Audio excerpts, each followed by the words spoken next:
Hello, everybody. Welcome back to another. Well, you know what it is. Green Bees.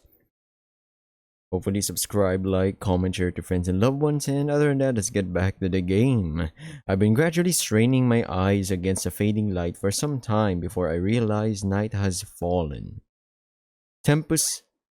Oh, I've never read that word before. Tempus fugit? No. I think I don't know. I don't know. I don't wanna say a word that's like offensive. 'Cause it kind of looks like if I mispronounce this word, I'm not saying that. I've been reading all day. It's not a luxury I could afford back in the valley, but I'm not in the slightest bit happy about it. I take off my glasses and massage the bridge of my nose. If Otto were here, he'd definitely scold me. For want of somewhere to rest my sore eyes, I look out at the blurry night sky. The moon is full, it gives off an impression of heaviness and self-importance. Only a scant few stars are brave enough to share the stage with it. My eyes must be playing tricks on me. One of the stars seems to be moving around.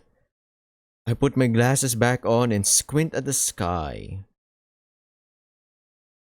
Nothing there. Um. Ah! The thing that appeared at the window, it looks like a fairy, puts her finger to her lips and dips out of sight.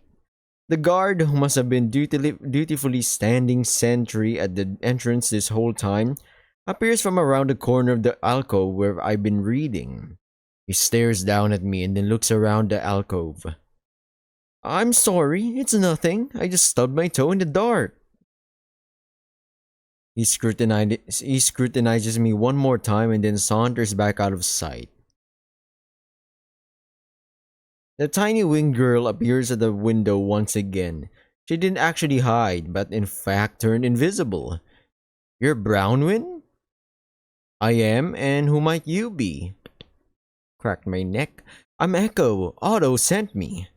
Otto did? He asked me to guide you outside the palace. Otto asked you to. But why is... This must be a dream, but if I say that out loud, I'll surely wake up.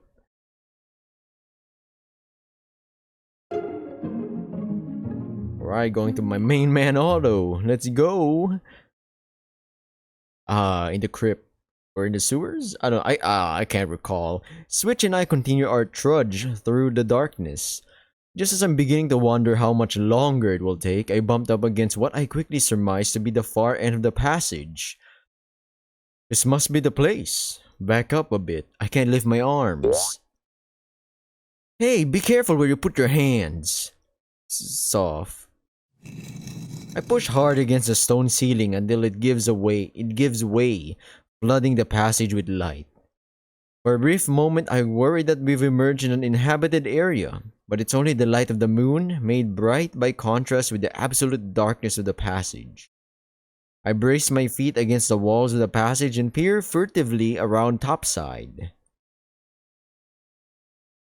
As the schematic detailed, our trip through the passage has brought us into the depths of the expansive gardens within the tower's perimeter wall. Sorry if I'm like, you know, the sole inhabitant of this secluded place is a worn down statue of the hunting goddess, with said statue's plight cleverly concealing the passage's entrance. In the silver moonlight, this lonely goddess's domain looks like the kingdom of fairies. The coast is clear, Switch. We're well tucked away. This is going way too smoothly. There's going to be a catch, Otto. Now we just need to wait for Echo and Winnie. For how long? What if they don't show up? Let's believe in Echo. I seriously have no idea how you came upon this notion that Echo is trustworthy. Swallow your words, ye of meager faith. I'm a little startled myself, even though I knew what to expect. Appearing in the apple orchard, Orchard, yeah. As if by magic, a figure of speech, since it really is magic, in fittingly fantastical attire is Brownwyn. Nestled in her voluminous hair is a very smug-looking fairy. Otto, it really is you. Winnie! Casting aside my reserve, I embrace my beloved sister. She's soft and warm and she smells good. She's exactly as I remember her. Tears are coming to my eyes, but I'm too happy to care. I'm so glad I found you. Come on now, Otto. We've been apart for less than 3 days. There's no need to lose your composure. It's not long before we're both reduced to a single blubbering mess. I'm starting to wonder if Otto has some kind of sister complex. What's the matter? Are you feeling jealous? By the way, I hope you're not counting on any more magic for the time being. I'm pretty much spent. That's okay, Echo. You've done a great job. I cannot thank you enough. It's too early to relax and start patting one another in the back.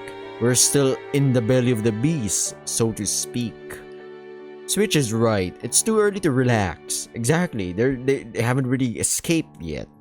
They're like, the plan is just barely, started. I may have made a lot of big talk, but the next step of my daring escape plan is fraught with uncertainty. I reluctantly part from Brownwyn and we get back to our feet. If it's simply a matter of leaving via this secret passage, why did you come here in person? That's not to say I'm not happy to see you, of course. He wants to steal a dragon. Eh? Otto, do you know how to ride a dragon? He couldn't answer me either. Leaving the way we came in won't get us out of the city, and we won't be safe there once they realize you're gone. Let's assume that will happen sooner rather than later. You think you'll be safe outside the city once the beast is searching for you? I'll think of something. Switch gives a sigh of exasperation. I'll throw you a bone here, Otto. If this preposterous scheme of yours somehow works and we manage to escape, I can call in some favors and bring you and your sister to Casper. The beast won't be able to get at you so easily there. You'd do that? Yeah, I'm going to cut my losses with this mission. If a recognized country's sovereign, even a de facto one, is involved, it's not a situation that can be resolved by swinging a sword around. I've confirmed that the beast is the responsible party. That will be enough to satisfy my employer. Your employer? Who would that be? A voice, flat and toneless. Wow, just like my voice, but with a commanding resonance cut smoothly into our conversation. Well, if it isn't the night. The darkness at the edge of the trees is something of a deeper darkness still. It's rather rude of you to just butt in like that. How about you step out of the shadows and introduce yourself? Don't be scared, we don't bite. If you insist. The figure takes a single step out from the shadows and the moonlight strikes dully on a suit of black armor. I have no doubt, that's the man we've been chasing after. Brownwyn takes hold of my hand and squeezes it as hard as she can. I can't tell how she's feeling right now, so I simply squeeze back. That's not much of an improvement, really. I can only apologize. Well, now going by your unfortunate taste in armor, you must be the infamous Black Knight, the topic of many a rumor of late. I'm ashamed to admit it, but I failed to get a good look at you during our previous encounter. Previous encounter? Well, no matter. Clad as you are, you would do well not to judge others by their attire so readily. I must ask you, with the exception of our legitimate guests, to leave by the same means you arrive. On whose authority exactly? You still haven't properly introduced yourself. For me to do so would make your life forfeit. You and I are both warriors. My friend came all this way risking his life as well. I'm quite happy to leave, but it will be with your legitimate guests. A strange sound that could be a small laugh emerges from the depths of the dark armor. Very well. It's the beast! Good evening, trespassers. I'm the master of this tower, a nameless beast. You... So, the Black Knight and the mysterious beast are one and the same, eh? Kinda makes sense. I was kinda confused there. They were like, the man we've been chasing for. So the voice is a man, so to say, but the figure or shape kinda feminine. I'm not saying a guy cannot be feminine. It is what it is. But hey, Found that. I saw that a mile away. That's good. I'm all for keeping things simple. My pleasure. The tall young woman who emerged from the armor of the Black Knight, my enemy, the Beast, bows slightly. In contrast to her stoic, unreadable alter ego, she cuts a rather flamboyant, theatrical figure that borders on the ridiculous. This is nothing more than a superficial impression, however. It's as if she simply casts off one manufactured persona and donned another. Brownon followed the guard back inside. Her tone is light and casual, but the consequent appearance at the edge of the clearing of a silent armored soldier lends weight and authority to her utterance. I forcibly quashed down the fresh fear I didn't realize had been imperceptibly stealing into me until this moment. Winnie's coming with me. The Beast glances at me with an expression of mild surprise, as if she's only just noticed that I'm here. Is she now? My real family has come to get me. Please let me go. Your real family. Winnie is indispensable to us. To me. It's probably the same for everyone you kidnap. Why have you been doing this? Why? The Beast seems somewhat puzzled by this question I suddenly pose. I'm not entirely sure why I asked it myself. I left you a proportionate compensation. Her response after a short pause seems like an evasion or an excuse strangely timid for such a bold character. Character, yes. I've gone off script and left my partner in the scene at a loss. That's the feeling I'm getting. You're referring to the gold? Switch, picking up on this flicker of weakness in a fellow predator, gives a scornful laugh. Is that your idea of domestic policy? She's right, you can't just throw money at your problems and expect them to disappear. Look, a problem has followed you all this way. The Beast rolls her eyes and sighs. Do you know the value of that quantity of gold? I don't have the faintest idea. We don't have much of an economy up in the valley. And am I to be held responsible for your ignorance? You kidnapped our teacher, so let me tell you, boy, you could build yourself a splendid school with that much gold. Because the infrastructure isn't there, the gold is worthless. What do you mean exactly? What? You must have flown over that cursed forest on your way to our village. The one that was trapping us all in the valley? I don't know. I was flying pretty high. If you weren't so complacent, it might have bothered you a little and you might have sent somebody to investigate it, but I don't think you did. It can be arranged. I would not want you to have come all this way for nothing. It's too late for that. We found a solution ourselves. Just what would you ask of me then? Haven't you been listening to a word I've been saying? My God, man, the Beast, such a dense person. Gabagool! I unfastened the bag of gold from my waist and tossed it at the Beast's feet. I don't want anything from you. I only came here for my sister. So I'll return this. The Beast picks up the bag and weighs it in her palm. You made all that big talk, but you still managed to spend some. We can return that part. With interest. At the sight of Switch's steel, some enthusiasm comes in the Beast's sneering, dismissive expression.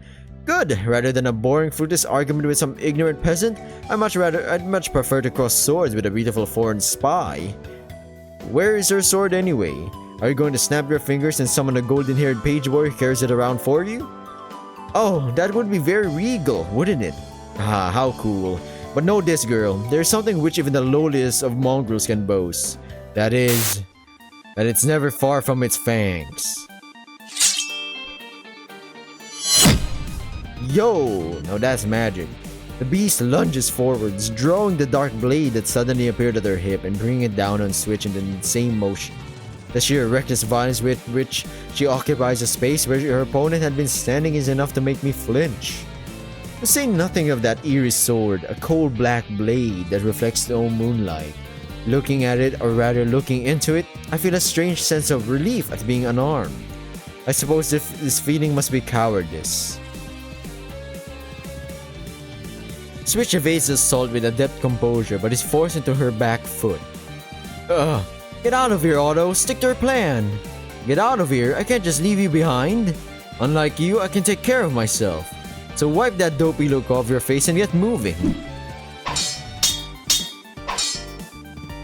Her chastisement doesn't make it as far as my logical faculties. My senses are overwhelmed by the spectacle of the fierce, beautiful duelists. In contrast to Switch's smooth, flowing movements and dance-like footwork, the Beast's swordplay is aggressive and unrefined, and punctuated with shouts and curses. Unfortunately, it seems to be working in her favor. After seizing the initiative with her first attack, she hasn't let up the pressure even once, and Switch is stuck on the defensive. The cacophony of clashing steel comes to a halt as they lock blades. Then with a savage howl, the beast forces Switch's weapon down and punches her face. Ugh! Switch! Switch buckles but lashes out with her sword and scores a deep cut on the beast's upper arm. She gives a yelp of pain and staggers back, clutching the wound. Switch gets deftly to her feet and wipes away the blood running from her cut lip. A Casparian sacred sword, is it? It is quite the bite. That pain you feel is a wickedness in your own heart, you home-wrecking crook. I won't deny it, this dun blade of mine blackens my very soul. But it also serves to shield me from that bitter truth. The beast straightens out of her low stance and holds her ominous sword before her. From her throat issues a harsh, guttural chant. The darkness that cloaks the sword seems to overflow and spill over her body like tar before congealing into the suit of black armor. Do you think you can keep up with me wearing all that? She's the beast, the Black Knight. She has the berserker armor, but she's not like Guts, you know what I'm saying? Guts' sword, if you can even call that hunk of iron or scrap iron, you know, metal, a sword. You get hit by that? It's mush. Not even a cut. It's mush. So yeah, is what it is. Alright, going back to the story. Ugh. The bulky armor and the wound she received do nothing to limit the beast's ferocity as she throws herself back into battle with Switch. I can see my friend wincing under the weight of the blows, barely keeping hold of her weapon. The clearing echoes with the clash of blades and the scuffling of feet, but every impact seems to sap away at her strength and feed her enemy's vigor. It's too late to run. At some point, the single guard was joined by many others. We're trapped within the clearing like lambs, sharing a cage with a hungry wolf. While my attention momentarily distracted, I missed the play of the beast that sends Switch's sword spinning high into the air. Honestly, Otto's dumb. He wants to ride the dragon. I would rather just take the chance in the city, find another way out, alright? By going back the way we came. I know it's kinda dumb. It's risky, but it's not as risky as sneaking in, finding in where the dragon's den, as they say, or where the dragon riders or whatever put their dragons, you know, just like a horse stable, a dragon stable, I guess. I don't know. Otto is just, I don't know. He be dum-dum. It seems to hang in the sky for a moment, like a second moon, before thudding point first into the grass. Is that it? I'm disappointed. I'd heard that the soldiery of Casper have no equal when it comes to swordplay, but I suppose there would have to be plenty of second-rate hacks as well. The black armor melts away as if it were nothing more than the shadows cast by the trees. The moment the beast's slender figure reappears, Switch flies at her with a thin blade she must have had concealed within her gauntlet. The beast is unimpressed and counters by swiftly sinking her knee into Switch's abdomen. Mortal dread rears up inside me as though it would leap from my throat like vomit.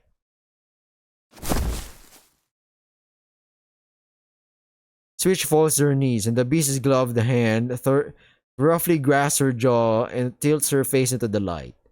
Now that I look at you more closely, you aren't all that beautiful either.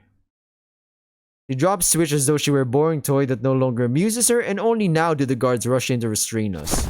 I make no attempt to resist as strong hands force me down to the dirt and bind my wrists behind my back. Well, that's that. What do you think, Brownwin? Execution or the dungeon? I know I said I'd kill them, but I'm feeling kinda whatever now, you know? Please, just let them go. Let them go? The treasonist! This foreign intriguer? What sort of sovereign would that make me? But I like nothing more than to do as you ask, how my heart aches. And that's why I'm letting you choose, execution or the dungeon. The dungeon. I'm still leaning a bit more towards execution myself. Please send him to the dungeon. Otto is so dumb, man. I'm kinda pissed. I would play it a bit more smarter. No, we need to get out of here now, man. It was so... It was in a rush. Really in a rush. I kinda get his emotions for those decisions, but damn. Gotta calm down, my guy. Oh, okay, you win. I can't resist if you ask me so cutely. Switch and I are hauled to our feet and dragged inside the palace through a rear entrance. I also hate the beast. What a nut job. We stumble along, trapped between the implacable armored forms of the guards toward what must be the very center of the palace, a great round chamber, host to nothing but a great round pit. Our clothes are roughly pulled from our bodies, everything's taken away, and we're cast, naked and screaming, into the pitch black abyss. Nice one, Otto. Nice one. Truly.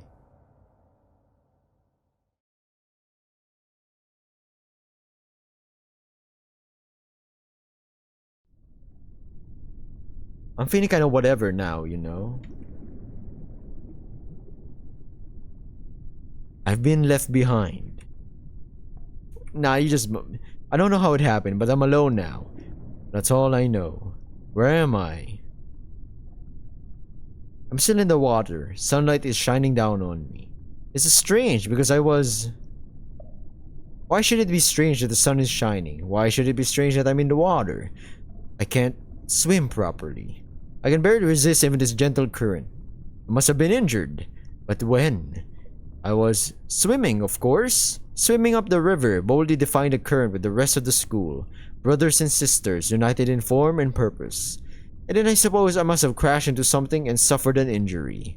Unable to swim, unable to maintain my form, unable to fulfill my purpose. I was left behind. There were others who were left behind before now, but I had never given them any thought. Was it the will of the school that I should be left behind, or was it simply the natural result of being unable to swim? At least I wasn't caught by a predator. I'm still alive. I can find things to eat, regain my strength, and rejoin my peers. It's not too late. Here's a tasty little morsel already. Things are looking up. There's a metal barb concealed within this grub. In my haste, I've committed a serious blunder. The line to which the barb is attached goes taut, and I'm pulled upwards by my stinging lip. I break the surface of the water, and the unfiltered sunlight scorches my eyes. What the... I wasn't expecting to catch one of these here. The human who caught me seemed to be surprised. Check it out, Renee. Isn't he something? She turns and proudly shows me off the companion, a small and weak-looking fry who barely glances up from the fire she was hitherto listlessly staring into. Not impressed, huh? Wait. Well, just you wait. I'll show you what I can do with a handsome fellow like this. Humans, unique among the predators, have been known to make sport of catching fish only to release us afterwards, and I feel a moment of hope when my captor brings me back to the water's edge. However, she instead produces a small blade and neatly cuts my stomach open. Oh, my red entrails are all that return to the water. Shortly thereafter, I die. I'm rinsed out, unceremoniously skewered on a stick, and propped up over the flames of the fire. In what would otherwise be an unbearable heat, my skin gradually stiffens and loses cohesion with my flesh. By contrast, the powerful muscles built by a lifetime of swimming are quickly becoming soft and tender. When I'm good and cooked, the tall human removes me from the fire and presents me to the small one. It's a gesture of kindness from one individual to another, the care of the able for the unable. But if I must lose my own life to sustain that of one of these humans, I'd much rather it was the tall, strong one who caught me in the first place, not this weakling. Perhaps that's all left behind like me is good for. The fry takes my thoroughly burned body in her dirty hands, and stares down at me with an uncomprehending gaze. She must be suffering from some affliction. Her eyes are almost as devoid of life as mine must be by now. Go on, just peel off the scales and tuck in. The tall one ventures a suggestion, and the fry hesitantly tears away the silver skin of my flank and brings the exposed pink tissue towards her mouth. Her teeth sink into a bit of the soft muscle and slide it easily away from the ribs, which thankfully remain intact. It really would be too much if she were to choke on one. She takes another bite, a bit bigger this time, and another, and then stops. Her shoulders are shaking. What happened? Is she actually choking? The tall one doesn't seem to be alarmed. She says something and the fry nods in response. Something wet falls on my half-eaten corpse. The fry is crying. Her flat, scaleless face is all screwed up, and big tears are falling from her eyes. How about that? I told you this little fish was something special. Aw, geez, come on. You can thank me after you've stopped crying. Unless you're trying to thank the fish. The language you're speaking and the tears falling my body are things that are incomprehensible to me, but I almost feel as though I understand. You were left behind as well, weren't you?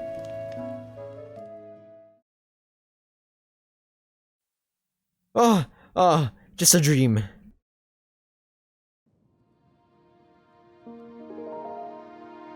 The fish who finds his legs and the queen of beasts.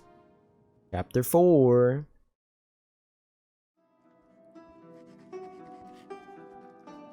So in short, you want me to go into the lion's mouth alone. Why do you feel like I've had this conversation before? Eh? Never mind, it's nothing. I was just thinking, you two really are brother and sister.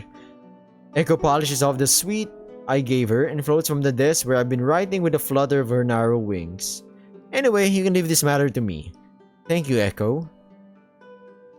She gives me a wink and disappears out the window and into the night. Thus, I'm left alone in my quarters with my head full to the brim with worries and nothing I can do about them. For goodness sake, there's no point in ruminating and worrying myself gray up here. Right, I'll take a bath before I start to stink. I say it out loud as if giving myself an order. Halfway up from my chair, however, my eyes linger on the surface of the desk.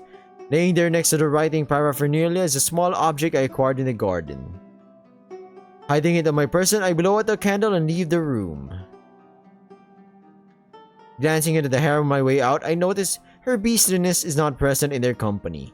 The girls are instead amusing themselves watching the antics of two tiger cubs scampering about and wrestling playfully in the center of the chamber. I wonder how far away came these poor beasts for the sole purpose of briefly stemming the endless boredom of these caged birds. I wonder if they realize they will never see their mother again. I part the curtain of the exit, one of the ubiquitous harem guards following wordlessly behind me. At the entrance of the bath, I run into Araby. She's come from the opposite direction, carrying a tray with shallow cups and an earthenware bottle of something or another balanced on it. Good evening, Araby. Someone in there already? Good evening. And yes, I'm bringing her beastliness a drink, sorry. A foolish question, I suppose. There's something else that is bothering me more than that, however. Something about this picture that looks strange. You've been walking around the palace without an escort? Yes. It's not deemed necessary in my case. Are saying that you're here of your own free will. And that is the case, yes. I'm sorry, you must think of me to be a revolting creature, surely. No, Araby, not in the slightest. If in anything, I would admire the fact that you work so hard around here while the others just lie around doing nothing. I feel as though I have to, earn my keep, that is. I was a maid on the lower floors before, but I was, attracting the attention of some of the regular guards. It was frightening. I'd hate to see what Araby is like when she's frightened. I asked her beastliness if I might serve in her harem instead. Unword as I was, she was kind enough to welcome me. I don't really see how that vulgar, heavy-handed woman is preferable to any man. Do you think so? I think she's rather cute. Cute? I get it, but her personality, trash, dumpster. Not even worth it. Araby submits this astonishing opinion with a completely straight face.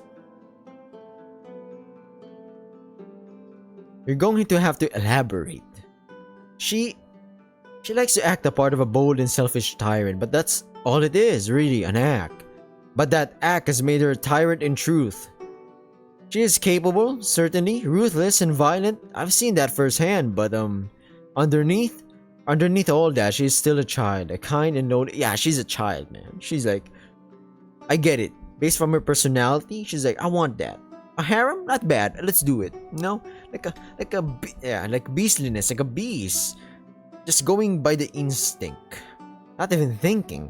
Just whatever feels in the moment, you know? I think everything she does because of loneliness, more than anything else. She has lost a great many things in her life and is trying to get them back. If that is truly the case, she's going about it very clumsily. I think that is actually a good way of putting it.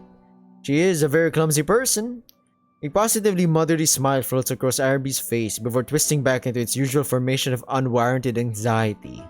But while we were standing here talking about her beastliness, the person in question is waiting for a drink. What should I do? She's bound to be angry at being kept waiting for so long. At this moment, something clicks into place in my brain. It's a final, tiny, seemingly most inconsequential piece of a gigantic mosaic that I utterly failed to comprehend until its addition. And the realization that follows crashes over me like a wave. Why didn't you let me take it to her? Hey, you've seen how keen she is to win me over, so I doubt she'll get angry at me. Besides that, after speaking to you, I feel like I should make an effort to get to know her better. Really? Araby obviously thinks something strange in my tone of voice because she's giving me a searching look. This girl may be more perceptive than she appears. Really, don't get me wrong, I have no intention of going along with this moronic harem business, but if I can form a positive rapport with her, it may be my most promising venue of escape. You know what I noticed? Brownwyn? She got a little bit of the dumbness of Otto, but she's smarter because she reads books, I guess. Otto makes sense with his personality. He's a dreamer. Idealistic. He was like, yeah, I'll wing it. This plan will work. I think so. And I'm gonna ride the dragon, even though I've never rode a dragon, ever. It's gonna go according to the plan, you know? Whoop-de-doo. But she didn't. I see. I can't argue with that. I don't think anyone should be kept here against their will. On the contrary, it would be much better if she only looked at me. I leave this in your care then. Araby offers me the tray and bidding me good night, patters off in the direction of the harem.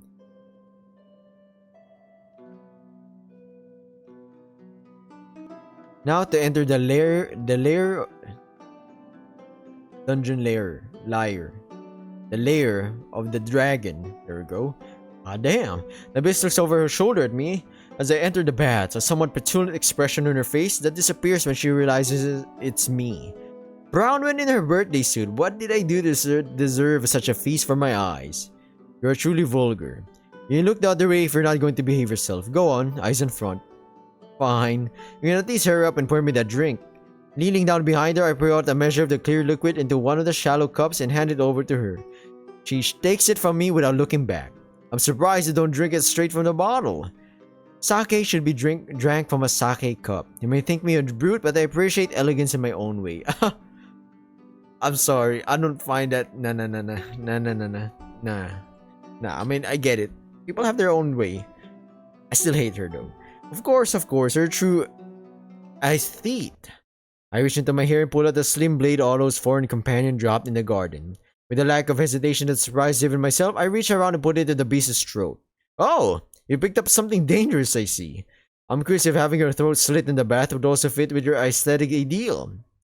Certainly, it would make for a striking picture. It would not be a bad way to die. My life is yours to take, if you want it. It's as I thought. I can't do it. I take the knife away from her throat and set it down in the tray. I can't see her face, but I'm sure she's wearing her usual smug smirk. It's only now I notice how tense I was. I feel foolish. Merely threatening someone with a weapon is an ordeal for someone as weak-hearted as myself. By contrast, the beast must have nerves of steel to not even bat an eyelid at being on the receiving end. How different the respective lives we've led must have been. Even now, my craven spirit is telling me to just get in the bath and soak my limbs. I move to the side of my would-be victim and lower myself into the water. Why didn't you do it? Have you finally fallen for my charms? Don't delude yourself.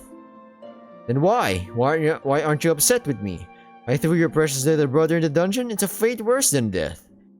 I haven't forgotten about that. However, I believe in Otto. I don't need to worry about him. He'll rot in there. It's a place that will rot one's very essence. His soul will wander dark passages of its own making without ever again knowing rest. Even so, that boy will manage. He is capable of anything. Rather, the one I am concerned about right now is you. Huh? Me? You must be losing your mind from despair. On the contrary, I'm feeling very clear-headed. I realize who you are, or it may be more accurate to say I've come to accept it. I stare heavily at the young woman sitting opposite me and she stares back. She looks rather stung. Maybe I've wiped that stupid smile off her face for good. After a long time, she breaks eye contact and mutters in a quiet voice. Took you long enough, or were you enjoying leaving me in suspense? It was with some reluctance. It's not happening the way I imagined it would. The fulfillment of my long-held dream. It's a bitter sweetness indeed. The beast reaches behind her and pours out 2 more cups. She offers one to me and I take it. We look for time at the tired faces reflected in the cups. For now, let's drink to this bittersweet reality. Man, if I were there, I'd be like, nah, I'm revolting. I'm sorry, even if I die, I don't give a damn. I must have hit my head pretty badly because my memory is a mess. Everything is jumbled up. Where does reality end and the dream begin? I need to take stock. This ravine I lie at the bottom of is real. I have no reason to doubt that, for I would never wish to be here. Hanging above me, framed in a jagged swathe of night sky, is the moon. It is terribly large, terribly real. My body's growing numb from the stabbing cold, but the hot pain in my head and right leg tells me it's real. And that is all I can be sure of. I must have hit my head pretty badly. My memory is a mess. How did I get here? I had that fight with Brownwin. No, not her. The real Brownwin. That stuck-up brat who invaded my home, who thinks she can boss me around just because she's a couple of years older. That's the real Brownwin. As if I'd ever come to think of that person as my sister. So I had that fight with her and then I ran away. Shit, why did I run away? That place is my home. She's the unwelcome big ass. She's the one who should have left. Ah! A sharp tug of pain from my leg cuts my cursing short, and I fall back down to the hard rocks that form my bed. Damn it! Damn it!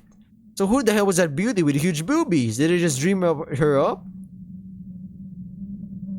I've heard others use the expression, my life flashed before my eyes before, but I always took it to mean the life I live and not the life I could have lived. I guess I'm ending this video right here. Hopefully you liked the video or watch my other videos to subscribe, to support the channel. Subscribe, comment down below, and like. Good luck whatever you're doing right now. See ya!